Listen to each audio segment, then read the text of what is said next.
towering earthen pyramids rising out of endless flat prairie grass, surrounded not by concrete and skyscrapers, but by vast swamps, winding river networks, and the charred ruins of utopian industrial towns. Today, the world thinks of Illinois as just Chicago, a concrete grid of finance and skyscrapers leaning over Lake Michigan. But look past the city skyline, and you find an entire state shaped by a prehistoric civilization larger than London, bloody labor massacres, and utopian socialist experiments that burned to the ground. You will see how an ancient indigenous metropolis mysteriously vanished into the tall grass, how a steel town utopian dream turned into a bloody class war, and how the prairies became the beating heart of a divided nation. How did a swampy wilderness become the crossroads of America? And how did its grandest dreams of equality crumble into industrial ruin? Using AI trained on historical records, paintings, and photographs, we're rebuilding all of it. This is that story. It starts 1,000 years ago with the towering earthen mounds of Cahokia at 1050 AD. It starts 1,000 years ago with the towering earthen mounds of Cahokia at 1050 AD. This land possessed an absolute geographic advantage, featuring flat, fertile glacial soil sitting right at the muddy intersection of the Mississippi, Illinois, and Ohio rivers, creating a natural crossroads for travel, trade, and agriculture. The founding trigger arrived with the sudden rise of Cahokia, a sprawling Mississippian culture center where thousands of laborers stacked basket after basket of dark earth to construct colossal ceremonial structures like Monk's Mound, making it a metropolis larger than many European cities of the era. Early high priests and chief figures organized these vast work crews under strict societal rules, directing a population that stretched for miles across the floodplain.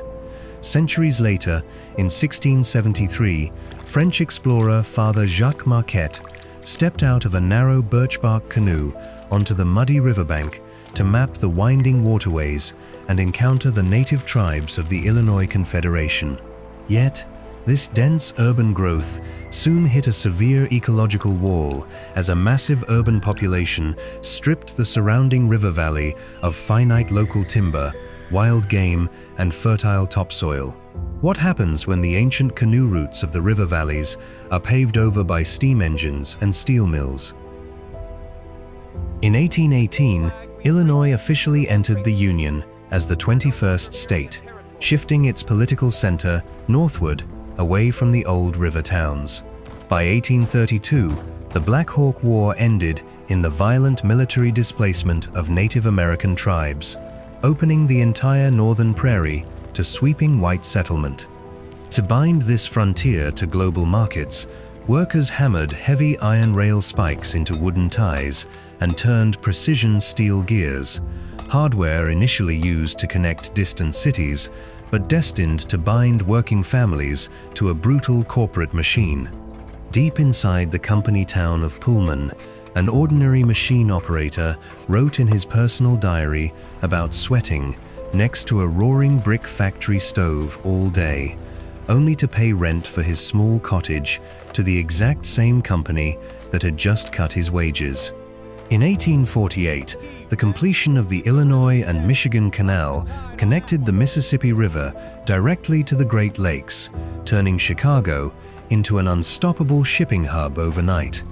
By 1894, that boiling corporate pressure exploded into the Pullman Strike, bringing the entire American railway network to a complete halt when exhausted workers walked off the job against impossible living conditions, sparking direct federal military intervention. Through every roaring steel mill and endless mile of train track, Illinois fueled the global industrial revolution, right on the edge of a devastating rural collapse.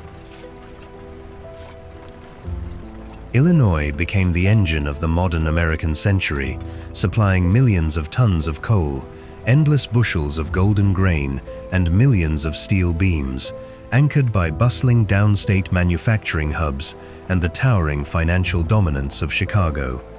By 1930, That golden age slammed into the devastating crash of the Great Depression, wiping out rural farms and silencing factory floors across the state. In May 1937, that economic terror reached its bloody peak during the infamous Memorial Day Massacre of striking steelworkers in South Chicago. Peaceful Union families and workers marched across open grassy fields near the Republic Steel Plant, carrying signs and singing songs, before police officers suddenly opened fire with revolvers and tear gas. 10 people were left dead on the grass, and dozens more wounded by police bullets, shattering any illusion that workers could peacefully demand a fair share of industrial wealth. The post-war industrial promise was violently broken as new automation and factory closures turned proud manufacturing towns into Rust Belt ghost towns overnight.